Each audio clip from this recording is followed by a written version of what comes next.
everybody, and welcome back to the CD Toledo save, the Youth Academy Challenge save on FM24, and this time I'm looking at the right camera. I realised in the last episode I was definitely looking at the wrong camera during the intro because I have two of them on my screen, one that's connected to like the PS5 and all that stuff.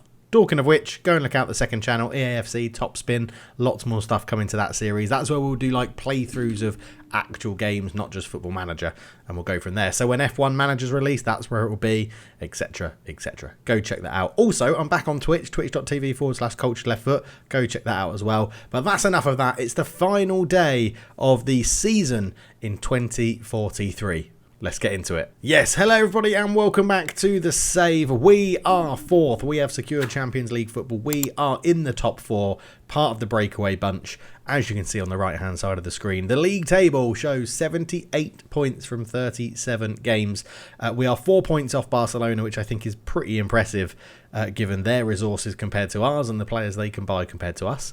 And we are 10 points off Atletico Madrid, who have finished their season. So if we win this, we'll actually only be 7 points behind Atletico Madrid. But once again, Real Madrid have run away with the league. They are in a sort of class of their own. But if you look at the actual results, 24 wins. If we win this game against Real Bettis, it's the most wins we've ever picked up in a league season, like ever, including when we were in like Group B, Second Liga, things like that. So that is a very impressive stat. 6 draws, 7 losses. I think it's a really good season. A season to be proud of. Drawing or losing the same amount of games as Barcelona as it currently stands. But yeah, a whopping 8 points, which could be 11 points ahead of Athletic Bilbao in 5th. We have cemented ourselves in 4th. And I do think it shows that the method is working and it's going very, very well. The season as a whole has been superb. We'll have a quick review after the Real Betis game. But yeah, we lost to Real Madrid 3-2 in the league. It sort of wrapped up the league for them, that one. We also lost in the Europa League quarterfinals, 4-0 on aggregate to Brighton. We lost 2-0 at home, 2-0 away. And that was that. Brighton then went on to face Man United, who they knocked out 2-0. So we were as good as Man United. And in the final, they're taking on Sevilla. They've just beaten Sevilla 3-0. So we put up more of a fight against Brighton than Sevilla did. That is what I learnt from all of that. But yeah, we eventually got knocked out by the favourites who won it, which was Brighton, which was a little bit annoying, but there you go. That is how it stands. In terms of the squad, the other thing to remember, just to think about, is that I can't even remember when it happened, but if we look at Miguel Moreno, he's been out with a broken leg. And it happened against Athletic Bilbao, right? So we haven't had who is arguably our best player since the Athletic Bilbao game there, I'm going to assume. Is it that one? Miguel Moreno, injury. So that was back in January. We have had 1, 2, 3. This is our 4th month of the season without him. That is a big loss to us, and we've still had a really good record. We've only lost to Barcelona in the Copa del Rey, Barcelona in the league, Sevilla in the league, Valencia in the league, which we should have won, Brighton in the Europa League, and Madrid in the league. That is it. That's all we've lost. Everything else has been wins, basically, and then a couple of draws towards the end of the season where we've had our flip-flops on. 0-0 against Villarreal and a 1-1 against Atletico Madrid. But all in all, I'm actually really happy with the season. I think it's gone really well. I think you give us Miguel Moreno for the whole season. Takes a bit of pressure off Moreira. He actually goes up front and then does really well. Not that Mendoza hasn't done well, although he is on a bit of a goal-scoring drought at the moment. But yeah, I do think it gives us something else. But let's get into the final game of the season then. And then we'll have a quick review of the squad and the season as a whole. And we'll get ready to move on to the next season. So Real Betis are lining up in a 4-2-3-1. Which we actually generally quite enjoy playing against. I think he's the playmaker in Rivera, so we're going to go and do everything we do to him in there. And I think we changed to a deep line playmaker against Atletico Madrid, but because we're stronger than Real Betis, I would argue, we are going to start with the roaming playmaker. We're going to be starting with the underlaps, both underlaps, because I think they're going to play wing backs, but we'll have a check to see what's going to happen during that in the game. I'm not going to change the starting lineup. I'm happy with what's happening. Crimson Mori's leaving on a free. Xavi wants to leave as well, so unfortunately for you two, you don't get picked. If you want to leave the club, then you're not in my squad, to be honest. We could call up Carlos Dorado, who is wanted on a free transfer by Espanyol, which is a little bit alarming. He's not amazing. He's still already 22. I thought he was a lot younger than that, so he said, let's have a look at the under-19s. is there. So Crimson Moor is attacking midfielder. Who have we got down here that we could potentially give a run out? In fact, Jake Mills could come in because Xavi was our centre-back. So Jake Mills, I think, you are growing as a player. Yes, Jake Mills, come in. Final game of the season. Come and get a little bit of a senior experience, even if it's just on the bench. You'll get a shirt number for the situation. Will you get a shirt number? No, you won't get a shirt number. But, yeah, all right. Here we go then. So, let's get into it. We're going to play Real Bettis and then have a quick look at the end of the season. I think we're away, aren't we? So, I'm just going to say, go and put on the show because it's the final game of the season. Real Bettis are lining up in a 4-2-3-1. Lots of new gens in there. Jones and Orzorko at the back. And we know our team pretty well, don't we? So we are underway. We are going to change this to key highlights and we're going to knock the highlight speed down so we can keep up with it live on camera.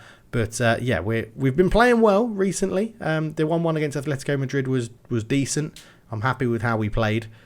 We went 1-0 up, they scored, and then they sort of dominated the game a little bit more. But a good tackle from Akinde.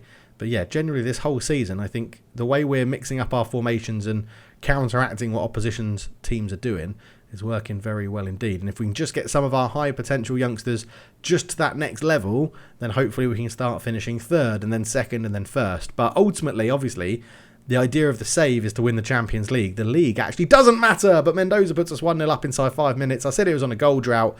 He's not anymore because he's just scored a lovely goal. Really well worked from back to front, down the left-hand side, across goes into the box. Phil Lewis came forward. There was a little bit of an underlap. Phil Lewis came forward. He delivers in really well. Vallejo knocks it down, I think. It was a header down from Vallejo. And a lovely finish from Mendoza. 1-0 Toledo. It's a very, very good start to this game as Real Betis have it. Akinde wins it back again. Andreas Quiquez, Neeson. So what is interesting is the players that want to leave, your Crimson Mori, Xavi, people like that, are the people that were first-team footballers, have contracts that say they should be first-team players, but our youth players are coming through and sort of forcing them out. I mean, next year, I think Andrew Neeson may be under threat from one of our young up-and-coming centre-backs, but they've done nothing wrong this season to warrant being replaced, but it's not a sentimental game, this one. You've got to be pretty ruthless. We've got two good right wingers in Vallejo and Pozzo.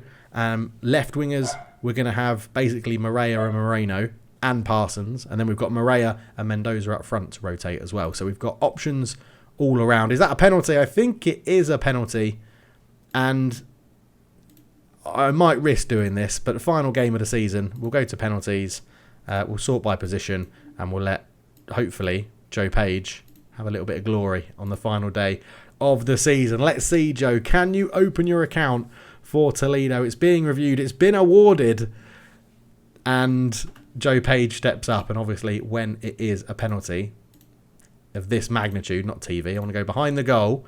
If I reverse it, you don't see it from their view. So Joe Page stepping up as the goalkeeper. Joe Page, oh, he's missed the penalty. Oh, absolutely gutting. We'll keep this view for the corner though, as Mendoza swings in the corner. No, he doesn't go short to Andreas. Mendoza gets it back, is tackled. Now I'm hoping that doesn't ruin Joe Page's game because of my idiocy of trying to get him a goal in the final game of the season. Mendoza does well. Imagine if that happened in real life. It was just the final game of the season and they let the goalkeeper take a penalty. There you go. Moreira. Oh, I scored for my team in Singapore, actually, because we had a penalty. We were 3-0 down. I've never scored for the club in 6.5 years, so they let me take the penalty. I scored the first one. It had to be retaken. I missed the second one. That had to be retaken. And then the third one I put in again. So ultimately, it was a good result. The first one had to be retaken because our player encroached in the box, even though it made no difference whatsoever. Second one had to be retaken because the goalkeeper moved off his line too quickly. And then the third one I scored. So an absolute debacle. But I did get a goal finally for my team in Singapore. 6.5 years of playing for them. And I finally scored a goal, which is lovely. Akinde over the top looking for Vallejo. Andreas Quiquez swings it in. Mendoza over the top. And at 26 minutes in, 1-0 up. We are dominating the match momentum. Their only player playing well really is their half-back, which sort of makes sense. He'll be counteracting a little bit of our underlaps, but at the moment it's fine. It's fine. Half an hour in, 1-0 up. We are playing very well indeed. I'm just wondering if this is a little bit too... Is that a little bit too slow? We'll see how those... Yes, they're playing wing-back, so the underlap should help us out quite a lot, keeping the team narrower, attacking these 2 or 3 when the half-back drops in. But here is Extacardia into Benitez, into Orzorco. Benitez, ball through to Keita. Here is Extaria. Good turn from Priore. And they are Javi. Jones. Oh, I thought we were going to nick that. Extaria into Keita.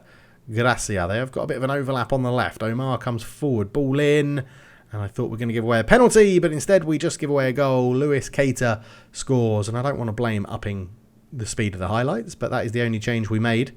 And it's 1-1. So that's very, very irritating. I was going to demand more. That is literally all they've done in the game. That is infuriating. We've created so many chances. Trust the programme. And attackers will just go, look, you weren't that bad. And defenders will go, you weren't that bad. Because they haven't been, really. The midfielders haven't been that bad either. But just a little bit of a bump in.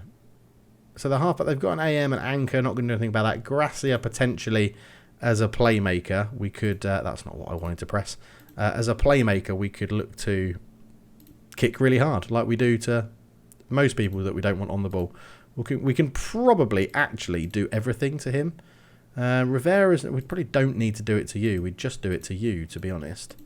Because if you're the playmaker, you're the one we want to stop getting them on the ball. You think they make them a playmaker because they've got the best passing attributes. So we'll see how it goes. But we'll shout at them a little bit as well. Demand it. Look at that. 15 shots to 2, 7 on target to 1, and it's 1-1 in this game. I feel like we're being a little bit hard done by, to be honest. But we'll 20 minutes to go. Let's get some fresh legs on. Sergio Vallejos can come on for Pozzo coming back from his injury. Kazushi not having the best of games. We'll bring on Alberto Nunez, who's got good passing, good playmaking abilities in there. Neeson can come off for Jake Mills, and then we'll move Liam Hollock over to the ball player. And we'll do Phil Lewis for Germain Tainer as well. Gives us one more sub. We might as well make them all. We could change both centre-backs, I guess. Yeah, let's bring on Ivan Chamulis in there. So Jake Mills looking very good with his person. Passing 5. And Chamulis passing 7. Okay, let's just... 2 centre-backs in there. The only thing I'm going to do as well, we've taught Joe to launch counter-attacks. So we're just going to say throw it long and distribute quickly. We've taught him to start counter-attacks with a long throw. He worked on it in training, learnt it as a player trait. So I'm hoping that we can keep that going. With 15 minutes to go, let's just try and get the win.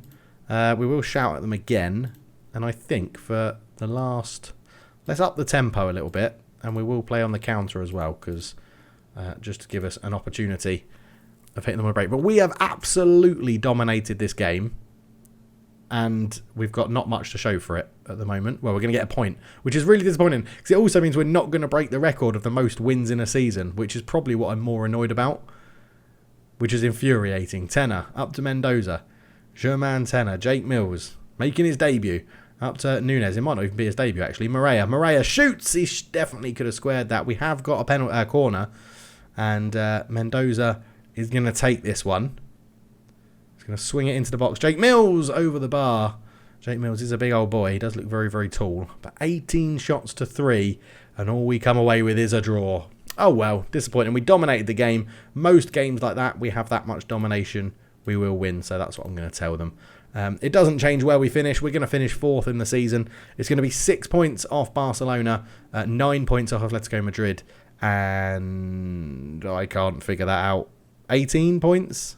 19 points? 18 points? 15? 17 points. 17 points off Real Madrid, 6 points ahead of Athletic Bilbao. So, I mean, Barcelona only just beat us by 6 points because they scored in the 96th minute.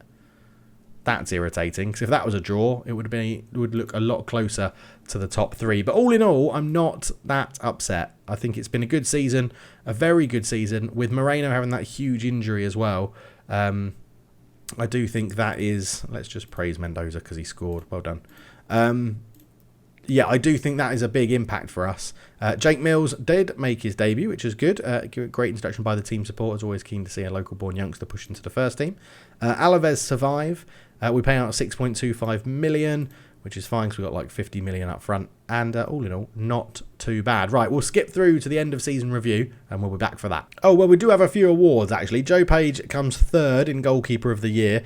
Pedro Moreira got Young Player of the Year. That was awarded much earlier on in the season. We come second behind Marco Rose for Real Madrid in Manager of the Year, which seems a little bit harsh, given that they have so much resources and we don't. And we got players named in the subs bench. It was a Kinde only, which is, I mean, that is very Real Madrid heavy, isn't it? Moreno finally resumes full training, which means he is going to get a full pre-season. And should he be given an international call-up? I'm not going to say anything about that because he's been injured for so long. Here we are then, the end of season review for 2042-43. And I do think it's been our best season to date. You guys may disagree, but we're back in the Champions League. And I'm really happy. An A rating from the board. Pedro Moreira, top goal scorer in the league with 17 goals. We filled our stadium again and we smashed the objective of a top half finish. 6 points clear of the Europa League spots as well, which is good. We're going to have a big challenge in the Champions League, but that is the one we need to win. Only 7 losses all season, 7 draws, 7 losses. I do think that's a really, really impressive season for us. And even here, there's some games we could probably win next season. Granada, we could probably win that one. Albacete, we shouldn't be drawing with them. Alaves, we shouldn't be drawing with them.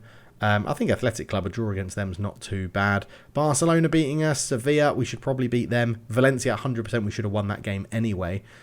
So yeah, these thin margins, Villarreal, we should probably beat them, and Real Bettis on the last day of the season, we should probably win that as well. So move those around and I think we'll be all right. Quarterfinals of the Europa League, Pedro Moreira again got top goal scorer in that game, that as well. This is when he was playing as a striker and Miguel Moreno was playing on the left, so it did show the changes we had to make. But some fantastic wins, 6-1, 6-1, 3-1, a couple of 2-0s, 4-2, 5-3, 2-0 as well. Very happy with that. Copa del Rey knocked out by Barcelona. I think there's, you can't really do much about that. Mendoza scored our highest in that with 4. Again, we're selling out the stadium for all of our games. 2-0, 5-0, 5-2, 2-0, and then 3-1. We didn't have one home game in the Copa del Rey, which is a little bit harsh. 6-1 win was our biggest win of the season against PSV. The match to remember was the other 6-1 win against Fenerbahce, which is really good. And the goal of the season was scored by Pedro Moreira. He shows his class by scoring a powerful free kick from 30 yards out, which is lovely. Successful season on the pitch, but the club's finances haven't improved. I would argue they definitely have, because we haven't spent any money.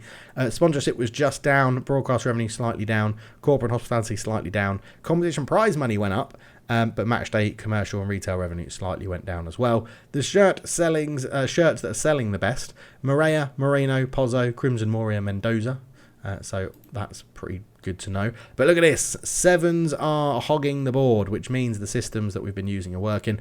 Generally, we use the 4-2-3-1 more than anything else, but it's been a very varied season for the 4-2-3-1, a 4-2-2-2, and a 4-3-3 DM as well, which is good to see. Joe Page 6.98 and Andrew Neeson 6.91. So nearly everybody getting a 7 or above, which is awesome. And then awards. So your hard work and effort paid off on the pitch, and the such feat didn't go unrewarded at our end of season award ceremony. We didn't get award where we got 3rd in manager, or 2nd in manager of the year. Fans player of the season was 16-year-old Sergio Vallejos. He also got the young player of the season as well. Goal of the season was Pedro Moreira. Top goal scorer Pedro Moreira. Most assists Kike Andreas. Most player of the match awards Miguel Moreno. Highest average rating Sergio Vallejo, and most passes completed per 9 minutes is Miguel, who's now 30. That is bonkers to think that is the case. Competition awards, Pedro Moreira won the Spanish League Young Player of the Year, which was good to see. And Crimson Mori breaks the record appearances, 517 appearances for the now 31-year-old Crimson Mori. Again, bonkers to think we've got players in this squad who have come through our youth academy who are now 31. But yeah, a very good season. We don't care about the timeline, it's absolutely useless. But that has been an absolutely cracking season. I'm really happy with how it's gone. We're going to go into next season full of vigour, full of hope. Can we conquer the Champions League? Can we grow up in the league? It's going to be tough. I don't think we're quite ready to win either of them, but our youth academy is great. We've got good youth products coming through. Excuse me, trying to speak. And yeah, I'm very excited. I've really enjoyed this season. It's been my favourite season of the Save, easily. Like, easily, without a shadow of a doubt, it's been my favourite season of the save, and I'm looking forward to replicating it next year and keeping it going. So thank you so much for watching. Next episode, we'll be back for the start of the 2043-44 season. If you're excited by that, leave a like and leave me a comment down below. I don't know, if you've got this far, who's your player of the season? We saw a lot more games this year. Who is your player of the season? Let me know down below. Thank you so much for watching. I'll catch you in the next one. Cheers.